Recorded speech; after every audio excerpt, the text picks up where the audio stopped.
Aytadiki, Qur'oni Karim juda ham ko'p narsalarni harom qilgan, lekin qullikka ruxsat bergan. Nega uni ham harom qilmadi? Avvalambor Qur'onda halol qilingan narsalar muqobilda harom qilingan narsalar juda ham kam. Alloh subhanahu va taolo aytganday, sizlarga o'limtik, qon, cho'chqa go'shti Allohdan boshqaning nom bilan so'yilgan, bo'g'ilib bo'lgan, urib o'ldirilgan, yiqilib bo'lgan, suzib o'ldirilgan, yirtqich yegan hayvonlar harom qilindi. Keyin esa bu odamlar aytishadi, unda nima yeyishimiz kerak? Alloh aytdiki, sizga pokiza narsalar halol qilindi. Bu taqiqlar juda ham oz. Biz hozir sanab o'tgan barcha narsalarni o'limtiklar deb nomlasak bo'ladi. Demak, halol narsalar harom narsalardan ancha ko'p hisoblanadi. Sizlarga onalaringiz, qizlaringiz, opa-singillaringiz, ammalaringiz, xolalaringiz harom qilindi deyilsa, unda kimga uylanamiz deydimi? Alloh tabaraka va taolo aytadiki, ana o'shalardan boshqalarni mollaringiz bilan talab qilmoqingiz halol qilindi. Ya'ni qancha ayollar uylanishga harom qilingan? Kimni misol qilib olsak ham masalan, senga masalan qancha ayollar harom qilingan? Barcha ayollarmi? Opa-singillaring halolmi? Ular uylanishingga harom qilingan. Onangchi masalan, harom qilingan. Buving ham onang kabi. Xolalaring senga harom qilingan. Ammalaring senga harom qilingan. Akangning qizi mumkin emas. Opangning qizi xuddi shunday. Yaxshi.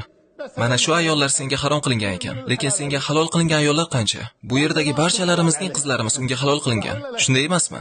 Kuvaytning barcha qizlari unga halol qilingan. Saudiyaning qizlari, Marokashning qizlari, Amirlikning qizlari, Misrning qizlari, G'arbdagi qizlari, butun dunyodagi ayollar. Endi o'ylab ko'ring. Haromlar ko'pmi yoki halollar ko'pmi? Ya'ni harom narsalardan qo'lning barmoqlari bilan sanab chiqsa bo'ladi. To'g'ri, u harom, bu harom, opang, qizing, singling, xolang va hokazolar harom deyilganda harom ko'p tuyuladi. Lekin halol narsalar ko'proq. Endi qullikka kelsak, qullik masalasiga kelsak. Qullik, qisqa qilib aytganda, hozir buni batafsil gapirish mavridi emas. Qisqa qilib aytganda, Alloh subhanahu va taolo bizni barchamizni unga ibodat, qullik qilishimiz uchun yaratdi. Va aytdiki, men insonlar va jinlarni faqatgina menga ibodat qilishlari uchungina yaratdim. Biz bu yerdagi odamlar masalan, eshitdik va itoat qildik deymiz va Allohdan boshqa iloh yo'q deb aytamiz va unga o'ziga loyiq bo'lganday qullik qilamiz. Va biz barchamiz u bizning Robbimiz ekanligiga iymon keltiramiz, unga taslim bo'lganmiz. Biz faqatgina Allohning qullarimiz. Lekin shunday odamlar borki, ular taslim bo'lishmadi va ular kofirlar. Biz oldinroq zikr qilib o'tganimizdek yahudiylar masalan. Ular Alloh subhanahu va taoloni haqorat qilishar edi. Alloh kambag'al, biz esa boymiz deyshar edi. Va boshqa shunga o'xshash gaplar.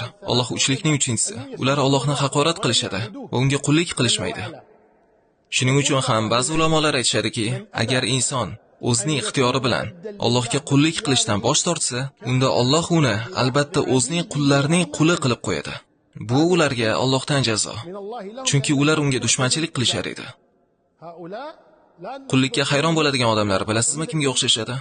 Agar bir inson kimdirni o'ldirib qo'ysa masalan, qonga qon deb uni o'zini ham o'ldirishadi. Qotilga qasos olinadi.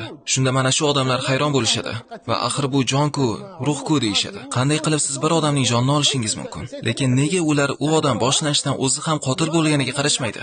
Nega bular o'ldirganga qarashmaydi-da, qasos olganlarni malomat qilishadi? Xuddi shunday o'g'rilik qilgan insonni qo'lni kesib bo'lmaydi deyshadi. Lekin u odamlarning mollarini o'g'irlagan edi-ku, ularga zarar bergan edi, ularni qo'rqitgan edi va hokazolar. Shunday ekan nega uni jazolash mumkin emas? Va biz mana shu jinoyatchi odamlarni begunoh, mazlum deb o'ylamasligimiz kerak. Alloh taolo aytadiki, Allohga va uning payg'ambariga qarshi urush qiluvchilar, yer yuzida fasod qiluvchilarning jazosi albatta o'ldirilmoqlari yoki osilmoqlari yoxud qo'l-oyoqlari qarama-qarshi tomondan kesilmog'i yoki yer yuzida surgun qilinishlikdir. Chunki ular odamlarni qo'rqitishadi, o'g'irlashadi, o'ldirishadi, ularga zarar berishadi. Shuning uchun jazo jinoyatga yarasha bo'lishini tushunishimiz kerak. Shuningdek, mana shu qullarning jinoyatlari juda ham katta. Ular Allohga kofir bo'lishdi. Alloh men insonlar va jinlarni menga qullik qilishlari uchun yaratdim deb tursa, bular biz senga qullik qilmaymiz deyshadi. U aytadi, men sizlarni yaratdim. Men sizlarga rizq beraman. Ular esa senga qul bo'lmaymiz deyshadi. Shuning uchun Alloh subhanahu va taolo ularni jazolasa va ularni o'zining qullarining quli qilib qo'ysa, bu zulm emas. Bu adolatsizlik emas. Bu ular Alloh bilan dushmanchilik qilganlari uchun va Allohning hududlarini buzganliklari uchun jazo. Alloh esa bilguvchiroq.